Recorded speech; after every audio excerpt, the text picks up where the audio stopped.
পৃষ্ঠা ১৯। ভূমিকা। পঞ্জিকা শব্দটি যে পঞ্চাঙ্গ থেকে এসেছে তা সকলেই প্রায় জানেন। ভারতীয় পঞ্জিকা যে মূলত হিন্দু ক্যালেন্ডার, তার গণনাংশ যে ভারতীয় জ্যোতির্বিদ্যার সূক্ষ্ম ধারার ওপর দাঁড়িয়ে আছে তাও সকলেই অবগত। এই গণনার সূত্রপাতের প্রাথমিক পর্বটি খ্রিস্টপূর্ব ১২০০ অব্দের বেদাঙ্গ জ্যোতিষের মধ্য দিয়ে পাওয়া যায়।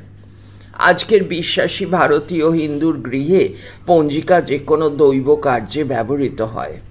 দিনের পবিত্রতা, যাত্রার সময় ইত্যাদি বিবিধ প্রয়োজন তার।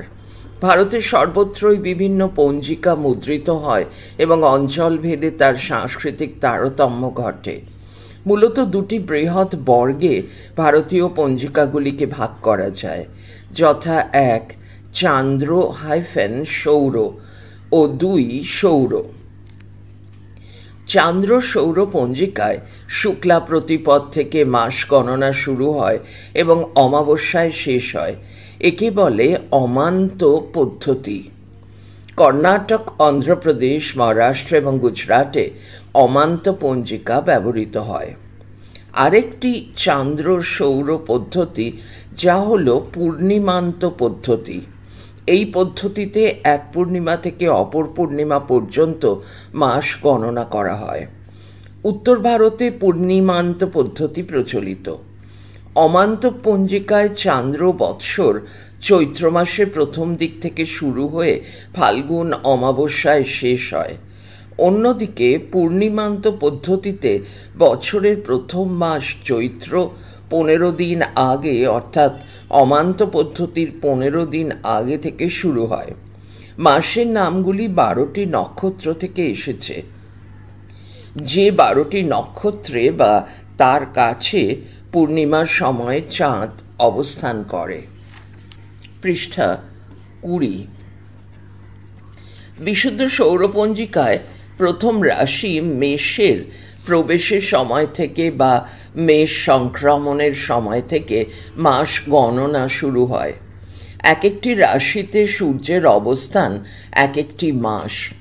ভারতবর্ষে গ্রিক ধারণা প্রবেশের আগে ৩০ ডিগ্রিতে বিস্তারিত ১২টি রাশিতে বিভক্ত আকাশমণ্ডলের ধারণা ছিল না। তার ফলে রাশিতে রাশিতে সংক্রমণের ফলে চান্দ্রতিথির ধারণা খ্রিস্টীয় যুগে ২০০ বৎসর আগে বা পরের ঘটনা। কিন্তু পরবর্তীকালে ফল জ্যোতিষে তা অসীম গুরুত্ব লাভ করেছে। বিশেষত বাংলাদেশে তো বটেই, কারণ এখানে আমরা চান্দ্র সৌর পঞ্জিকা ব্যবহার করি। মাসগুলি সৌর চলন অনুসারে গণিত হয়, তিথিগুলি চান্দ্র চলন অনুসারে গণিত হয়। যদিও কোনো কোনো তান্ত্রিকী কর্মে সৌরবারের উল্লেখ অবশ্য কর্তব্য। রাশি ধারণা প্রবেশের পূর্বে ভারতের নক্ষত্রগুলিকেই প্রাধান্য দেওয়া হতো। বর্তমানেও নক্ষত্রের প্রভাব যথেষ্ট। বৈদিক কালে নক্ষত্রবিদ্যা কেবলমাত্র যজ্ঞের সময় নিরূপণের জন্যই ব্যবহৃত হতো না, মুহূর্তের শুভাশুভ বিচারের জন্য নক্ষত্রবিদ্যার প্রয়োজন হতো। সেজন্য বৈদিক কালে ফল জ্যোতিষের ধারণা সম্পূর্ণ অনুপস্থিত ছিল, এ কথা বলা ভুল।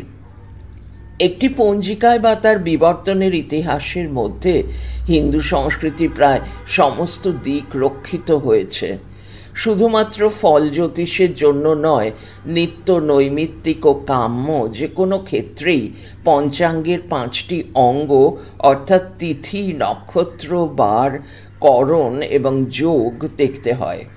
কারণ স্মৃতি মতে এই ৫টির মধ্যে অন্তত ৩টি বা ৪টির শাস্ত্র নির্দিষ্ট সময় হলে তবেই দেবতা মর্তে প্রত্যক্ষ হন। সেদিনই তাঁর পূজা তিথি নির্দিষ্ট হয়। সেজন্যই সময় গণনার রীতি পদ্ধতি নানাবিধ শাস্ত্রের ব্যবহার প্রাক মধ্যযুগ থেকেই ভারতবর্ষে সুপ্রচলিত ছিল। বারের ধারণার মধ্যে নানা বহির্ভারতীয় প্রভাব বিশেষজ্ঞগণ লক্ষ্য করেছেন, কিন্তু এও লক্ষণীয় সপ্তাহের 7টি দিনের মধ্যে 7টি গ্রহের নাম আছে, রাহু ও কেতুর নাম নেই। আর্যভট্টের মতে দিনের 24টি ঘণ্টার প্রত্যেক ঘণ্টায় একজন অধিপতি আছেন। পৃষ্ঠা 21। সূর্যোদয়ের পর প্রথম ঘণ্টার যিনি অধিপতি, তার নামেই দিনটি নির্দিষ্ট হয়। পঞ্জিকাভিত্তিক জ্যোতিষ গণনার কোনো ব্যতিক্রমের স্থান নেই। যদি কোনো জ্যোতির্বিদ হিসেব করে দেখতে বসেন যে ক্রমিকতার ওপর নির্ভরশীল সোমবারের প্রথম ঘণ্টার অধিপতি সোম বা চন্দ্র কিনা, তিনি নিশ্চিত থাকতে পারেন যে ক্রমিকতার কোনো ব্যতিক্রম সেখানে হবে না। পরবর্তীকালে পুরাণসমূহ বারসমূহের শুভাশুভ বিচার করেছে, তবে তাদের মধ্যে মতভেদও আছে। যোগ এবং করণের সঙ্গে প্রত্যক্ষ কোনো জ্যোতির্বিদ্যাগত যোগ নেই। সূর্য এবং চন্দ্রের অবস্থানের ডিগ্রি মিনিটগত তারতম্যের উপর যোগ নির্ণীত হয়। কয়েকটি যোগ শুভ, কয়েকটি যোগ অশুভ। করণসমূহ তিথির ক্ষুদ্রতর একক। কয়েকটি করণ কিছু কৃত্যের পক্ষের শুভ, কয়েকটি করণ কিছু কাজের পক্ষে অশুভ। তবে হিন্দু মতের এই শুভাশুভত্ব বিচার বিশ্বাসী ব্যক্তির জন্যই প্রযোজ্য, অবিশ্বাসীর জন্য নয়। এছাড়াও পঞ্জিকার সঙ্গে পরিচয় রাখতে গেলে মলমাস বা অধিক মাসের ধারণা স্পষ্ট থাকা জরুরি। সৌর ও চান্দ্র এই দুই পদ্ধতির সমবায় করতে গিয়ে উভয় পক্ষে প্রায় 12 দিনের ব্যবধান ঘটে।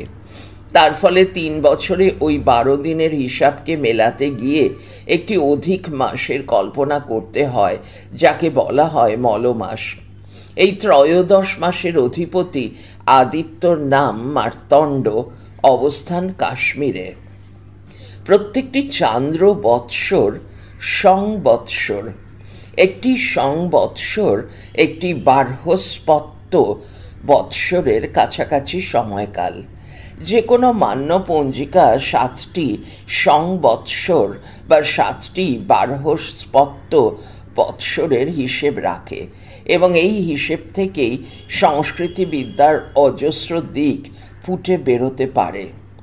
বৃহস্পতি গ্রহ যেহেতু মোটামুটি 1 বৎসর এক রাশিতে থানে, সম্ভবত ছাপার ভুল, থামে হবে, তাই 1 চান্দ্র বৎসর ও একটি বার্হস্পত্য বৎসর সমান। ধারাবাহিকভাবে যে কোনো একটি পঞ্জিকা অনুসরণ করলে কোন সময়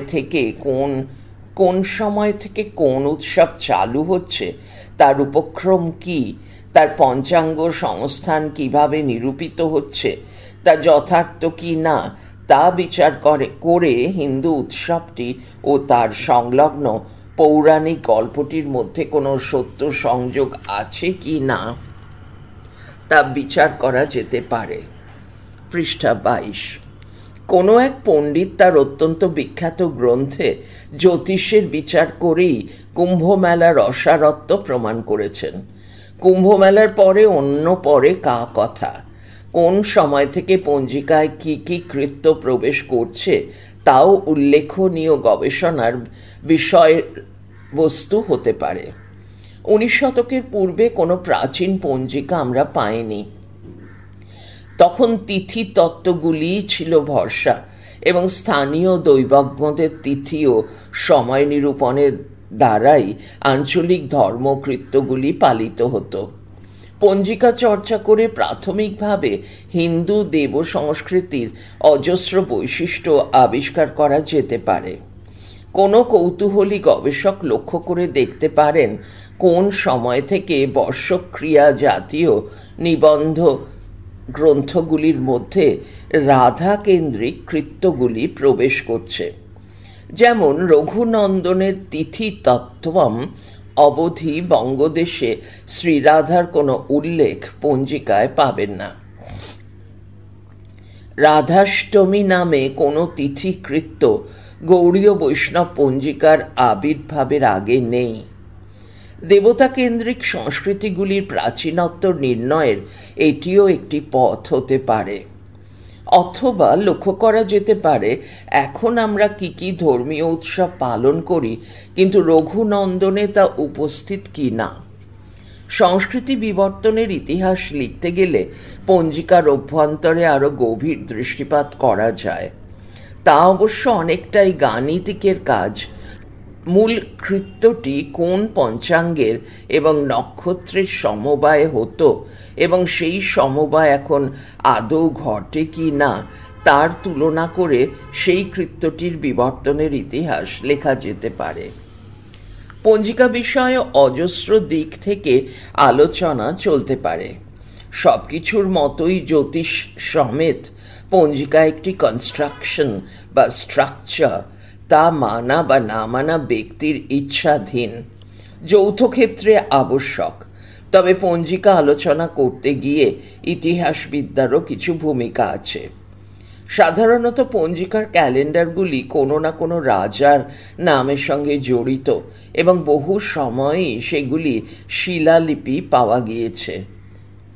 সুতরাং সেই শিলালিপির তারিখ থেকেই প্রাচীন ভারতের ইতিহাস পুষ্ট হয়েছে। পৃষ্ঠা 23। যেমন সম্রাট অশোকের 273 থেকে 236 খ্রিস্টপূর্বাব্দ পঞ্চম শিলালিপি প্রাকৃত ভাষায় ঘোষণা করেছে 3টি চাতুর্মাস্য দিনের। এই দিনগুলিতে মৎস্য ভক্ষণ নিষেধ। সুতরাং নিহাররঞ্জন রায় বললেও বাঙালিকে মাছ খাওয়ার সুবিধে করে দেওয়ার জন্য ভবদেবকে বেশি দূর যেতে হয়নি।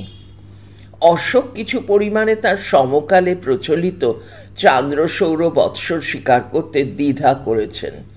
তিনি বেদাঙ্গ জ্যোতিষকেই অনুসরণ করেছিলেন। কিন্তু ভারতে প্রথম রাজ্যাব্দ, মাস ও তিথি, এক্ষেত্রে তারিখ সহ শিলালিপি প্রথম পাওয়া যায় গ্রিক রাজা মিনান্দারের সময়, যিনি বিখ্যাত মিলিন্দ। ভারতের সবথেকে জনপ্রিয় শকাব্দ। বহুকাল ধরেই করণ গ্রন্থগুলি শকাব্দকে ব্যবহার করে এসেছে। একে শালিবাহনাব্দও বলা হয়। তালবস শয়াকার লয়হস্যই, বয়াকার হ দন্তের নয়াকার বয় দয়, শালিবাহনাব্দ। বর্ষারম্ভ চৈত্রে, উত্তর ভারতে পূর্ণিমান্ত, দক্ষিণ ভারতে অমান্ত। 78 খ্রিস্টাব্দের বিষুব সংক্রান্তি থেকে শকাব্দের যাত্রা শুরু।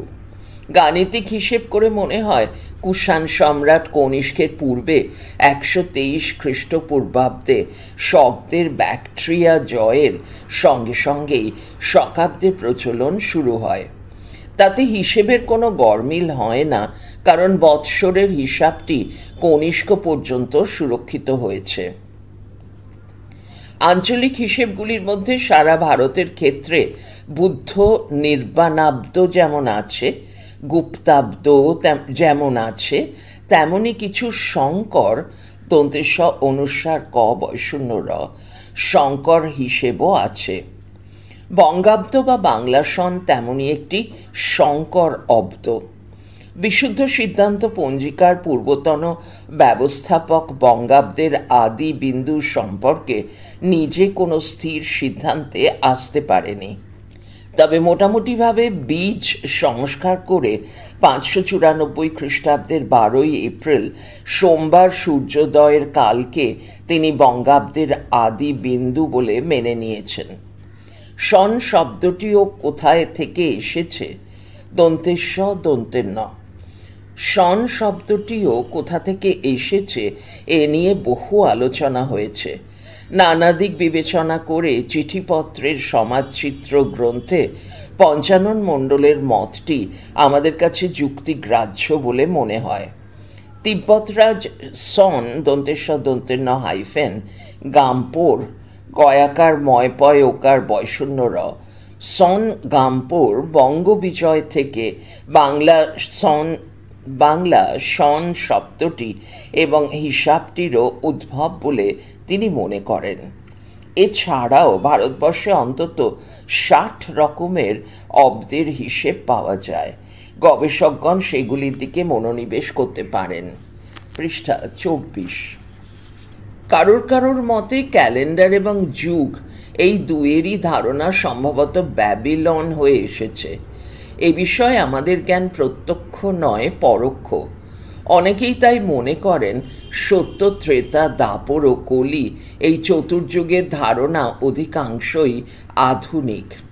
বর্তমানে মান্য হিসাব অনুযায়ী 3102 খ্রিস্টপূর্বাব্দে 17 বা 18 ফেব্রুয়ারিতে কলিযুগের সূত্রপাত। এটি আর্যভট্টের মত, আর এই সূত্রপাতগুলিকে পরবর্তীকালে ঐতিহাসিক গবেষকরা যথেষ্ট সঙ্গত কারণেই জ্যোতির্বিদ্যাগত কাহিনী বলতে দ্বিধা করেননি। উত্তর ভারতে সবথেকে বেশি ব্যবহৃত হয় বিক্রম সংবৎ, দন্তেশ্ব অনুস্বার ব খণ্ডোত্তর। ধারণা অনুসারে উজ্জয়িনী রাজ বিক্রমাদিত্য শক্তের পরাজিত করার মধ্য দিয়ে বিক্রমাব্দের প্রচলন করেন, যদিও এই ঘটনারও কোনো ঐতিহাসিক তথ্য প্রমাণ পাওয়া যায়নি। মান্দাসোর অঞ্চলে বিক্রম সংবৎ মালব সংবৎ নামে পরিচিত।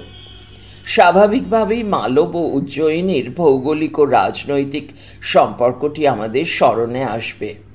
এছাড়াও আরও দুটি যুগের ধারণা প্রচলিত, একটি গুপ্তাব্দ, অপরটি হর্ষাব্দ।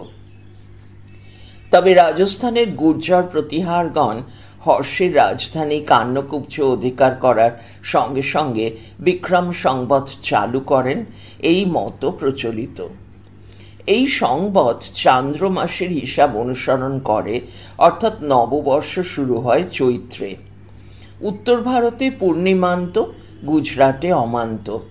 তবে খুবই সন্দেহের বিষয় বিক্রম সংবৎ শকদের দ্বারাই প্রচলিত হয়েছে কিনা।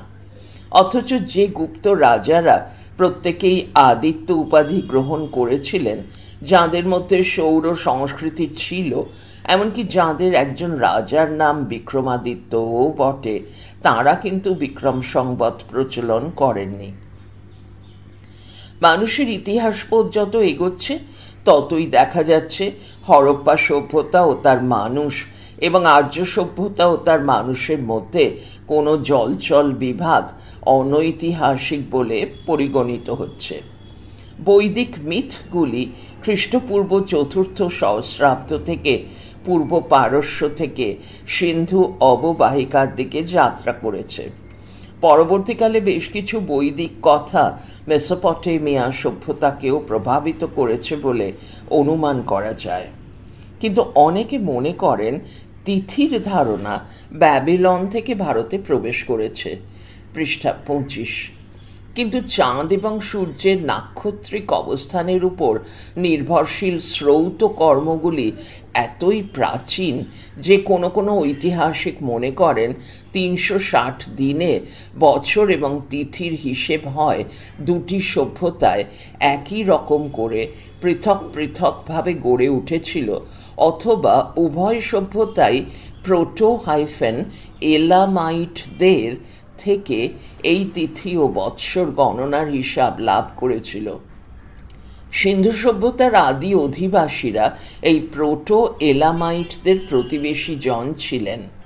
আজকের পঞ্জিকায় অজস্র বৈদিক ও পৌরাণিক নির্দেশের পাশাপাশি সেই প্রাচীন জনজাতিগুলিরও স্মৃতি রয়ে গেছে।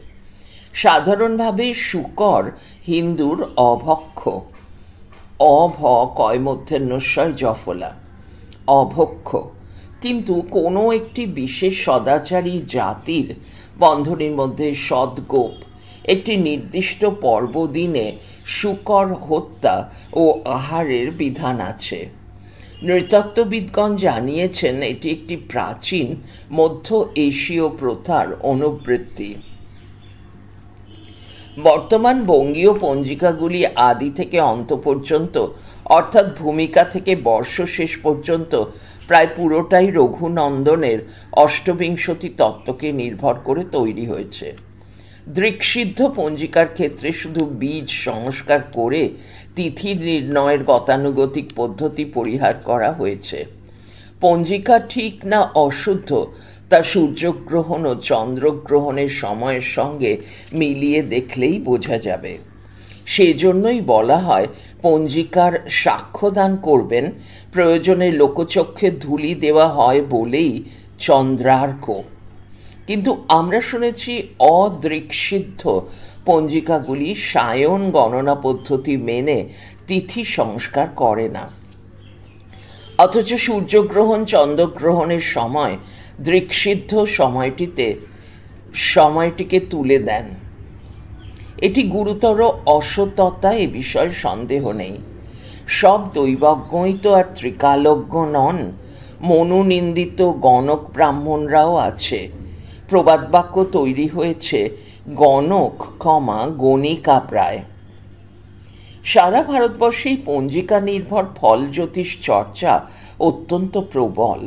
তার পক্ষে বা বিপক্ষে কোনো অবস্থান না নিয়েও বলা যায় গ্রহাচার্য বা গ্রহ বিপ্রদের অবদান এক্ষেত্রে অনস্বীকার্য। অনেক ঐতিহাসিকই মনে করেন এদের মূল শক ব্রাহ্মণ। এ বিষয়ে নিশ্চিত করে বলবার মতো কোনো উপাদান আমাদের কাছে নেই। পৃষ্ঠা ২৬। তবে গ্রহ বিপ্রগণ যে পৃথক শ্রেণীর ব্রাহ্মণ, বঙ্গদেশে তা সুপ্রতিষ্ঠিত। তাঁদের সাধারণ উপাধি আচার্য। বঙ্গদেশের বেশ কয়েকটি গ্রাম জ্যোতিষ চর্চার জন্য সুপ্রসিদ্ধ। এখনও তাদের ধারা বহমান আছে। জ্যোতিষ সম্বন্ধে এটুকু বলবার কারণ হল জ্যোতির্বিদ্যাকে অবলম্বন করেই জ্যোতিষ চর্চার সূত্রপাত। অনেকেই প্রশ্ন করে থাকেন জ্যোতিষ চর্চা তো গোড়ায় অসত্য, তার কারণ সূর্য ঘোরে না, পৃথিবী ঘোরে। কিন্তু বিজ্ঞানের ছাত্ররা সেন্স অফ রিলেটিভিটিকেই ভুলে যান। জ্যোতির্বিদ্যা সূর্যকেন্দ্রিক, কিন্তু জ্যোতিষ চর্চা ভূকেন্দ্রিক, ভয়ের দীর্ঘ কেন্দ্রিক। রাহুকেতুর ধারণার মধ্যেও যে প্রচ্ছায়া ও উপচ্ছায়ার একটি পৌরাণিক কল্পনা মাত্রই আছে, তাও না বোঝার কথা নয়। রাহুর গ্রহণ যে আসলে ছায়া বিন্যাস তা সহজেই বোঝা যায়, এবং গ্রহণের হিসেব থেকেই যে positional POSITIONAL astronomy ASTRONOMY positional astronomy যাত্রা শুরু, তা বিজ্ঞানের ঐতিহাসিকগণ জানেন।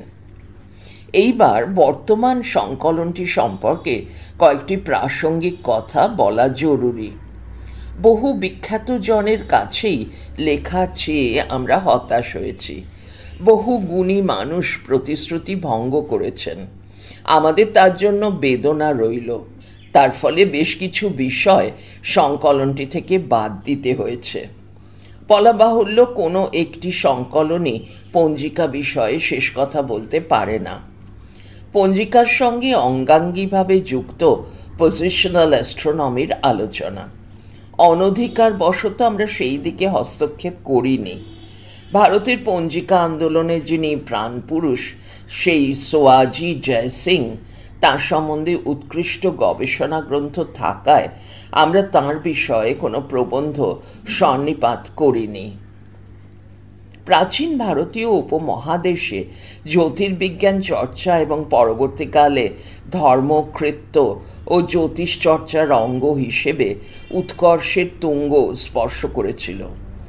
এই কথা কোনোভাবে অস্বীকার করার উপায় নেই। রবির ক্রান্তি বিন্দু পরিবর্তন, আবহাওয়ার পরিবর্তন, নক্ষত্র নির্ণয়, গ্রহ চলন ইত্যাদি সূক্ষ্মাতি সূক্ষ্ম বিষয়ে ভারতীয় বেদ সংহিতাগুলি থেকে আর্যভট্ট অবধি যে ইতিহাস মালা তা বিস্ময়কর। তবে পুনঃ এই কথা বিস্মরণেরও উপায় নেই। দক্ষিণ আমেরিকার মায়া, আজটেক, ইনকা সভ্যতা, লুপ্তপ্রায় আমেরিকীয় সংস্কৃতি, বিস্মৃতপ্রায় আফ্রিকি জনজাতিগুলি নক্ষত্র যাত্রা রক্ষা করেছেন। পৃষ্ঠা ২৭। তাঁদের নিজস্ব ইতিহাস আছে, আমাদের সঙ্গে তার পরিচয় কম এইমাত্র। ভারতীয় প্রাচীন জ্যোতির্বিদ্যার সঙ্গে মধ্যপ্রাচ্য, ইউরোপ এবং পরে আরব্য জ্যোতির্বিদ্যার মিশ্রণ ও সমবায় ঘটেছে। এই সমবায়ের একেবারে শেষ স্তরে ঘটেছে ভারতীয় উপমহাদেশেরই বিভিন্ন প্রাচীন ভাষা বংশের জনজাতির সংযোগ।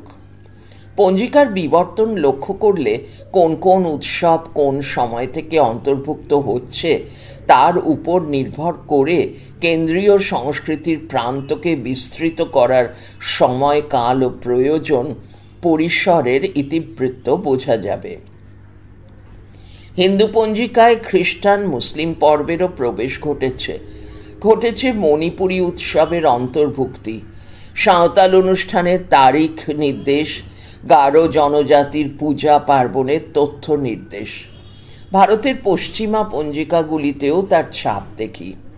মারাঠি পঞ্জিকায় বালুচ ও সিন্ধি জনজাতিদের কিছু কিছু অনুষ্ঠান স্থান পেয়েছে। একটিমাত্র সংকলন গ্রন্থ সংস্কৃতিবিদ্যার সব ইতিহাস স্পর্শ করতে পারে না। তথাচ পঞ্জিকা একটি ভাষাশ্রিত জাতির সংস্কৃতির কোষাগার ছিল এবং আছেও। তাই অনুষ্টুপের পূর্বে প্রকাশিত পঞ্জিকা সংখ্যাটিকে কিছু সংযোগ বিয়োগ করে এই গ্রন্থের রূপ দেওয়া গেল। ভবিষ্যতে গ্রন্থটির যদি দ্বিতীয় বিস্তার সম্ভব হয় তা ঈশ্বর কৃপা বলে জানব। তবে পঞ্জিকা চর্চা কিছু প্রাথমিক পরিচয় দাবি করে। পাঠকের সেই প্রাথমিক প্রস্তুতিটুকু থাকা জরুরি। পঞ্জিকার বিজ্ঞাপনই শুধু পঞ্জিকার আলোচ্য বিষয় আমরা তা মনে করি না। পঞ্জিকার সময় সংস্কার অত্যন্ত জরুরি কর্তব্য ছিল। মেঘনাদ সাহা থেকে মদীয় দীক্ষা গুরুদেব মহোপাধ্যায়, হিমাংশু কুমার চক্রবর্তী অবধি সেই কার্য চলছে, কিন্তু তা সম্পূর্ণ করা যায়নি। সূর্যের আপন গতির ফলে রবির রাশি সংক্রমণ বাস্তবে যেদিন আকাশে ঘটছে সেই দিনই এমনকি বিশুদ্ধ সিদ্ধান্ত পঞ্জিকাতেও অনুসৃত হয়নি বা লোক সংস্কারের ফলে করা যায়নি। ফলে গ্রহ সংক্রমণ সায়ন পদ্ধতিতে দেখিয়েও সংক্রান্তি ক্ষেত্রে লোক ব্যবহারে নিরয়ন দন্তের নয় হস্যই বৈষ্ণর অন্তস্থ অদন্তের ন নিরয়ন পদ্ধতি রেখে দেওয়া হয়েছে। পৃষ্ঠা 28। তা কি আদৌ যুক্তিসঙ্গত? আকাশ পঞ্জিকার একমাত্র প্রমাণ। বিজ্ঞানসম্মত বাঙালি কোনো ক্ষেত্রেই ধর্মনিষ্ঠ নয় বলে এক্ষেত্রেও সত্যনিষ্ঠার হাত চেপে ধরেছে। যথা এই বছর 2022 থেকে 2023 21 ডিসেম্বর সায়ন গণনায় মকর সংক্রান্তি সম্পন্ন হয়েছে। অথচ প্রাচীনকালে ঋষিগণ যে অয়ন পরিবর্তন সংশোধন করেছিলেন সমস্ত বিশেষজ্ঞের রচিত গ্রন্থে আপনারা তা পেয়ে যাবেন। যাই হোক, উদ্ধৃতি শুরু। যে জাতি জীবনহারা অচল অসার, পদে পদে বাঁধে তারে জীর্ণ লোকাচার। তারই উদ্ধৃতি শেষ। ইতি ভবদীয় গুরু পদাশ্রিত অর্জুন দেব সেন শর্মা। পড়া চলছে পরের ফাইলে।